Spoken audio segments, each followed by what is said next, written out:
Our country has been in civil war for so many years.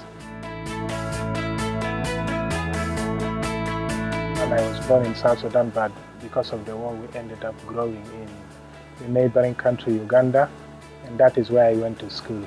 So I was just walking down the streets in my home country, and I saw this posting for a scholarship in which they wanted 3 students who could be taken to study. I was so surprised when we saw this vehicle coming into our neighborhood looking for somebody called Lomoro. And that was me. These people came home and then they were like, yes, you had an interview with us and you are one of those that was selected. Iowa is a very great place. For a moment there, everything felt so good. The welcome, people were amazing. And it was just a very, very good period of honeymoon.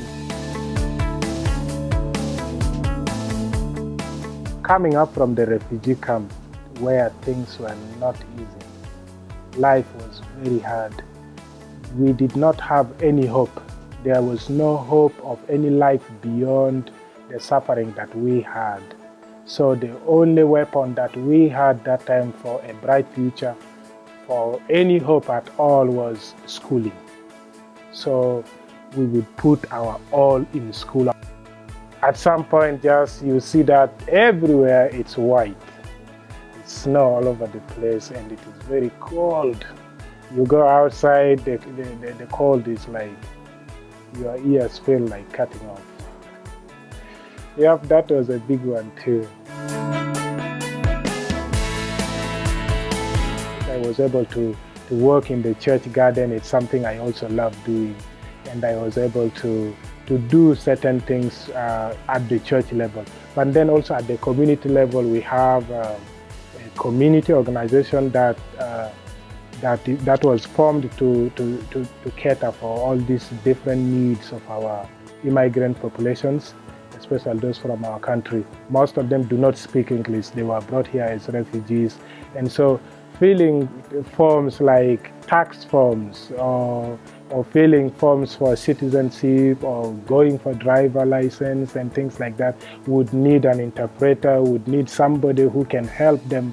So what I have realized based on my experiences there is that most of the schools would have latrines, but those latrines would not be divided like into this would be for female and this would be for male. And the downside to that is that women during those young girls during adolescence, they would experience, their bodies would experience changes that are peculiar to women during adolescence period.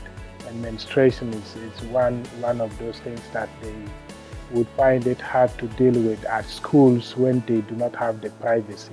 What they would normally do is during those moments of the month when they would go through this kind of changes, they would just opt to remain at home. And ultimately, most of them, once they start lagging behind like that in education, they would actually drop out of school all at once, all together. So that is something that concerned me so much. If I can design this project so that we can construct latrines in schools, construct these latrines so that we would specifically construct these ones for young girls' use, with all the sanitary facilities that they would need, with water and everything. That so that it encourages them to come to school. That was one thing that we did, and that worked out very successful in reducing the rate of absenteeism among young girls.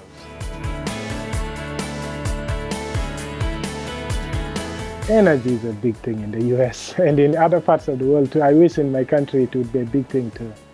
Unfortunately, it's not. The war kind of keeps distracting things, but I believe in energy.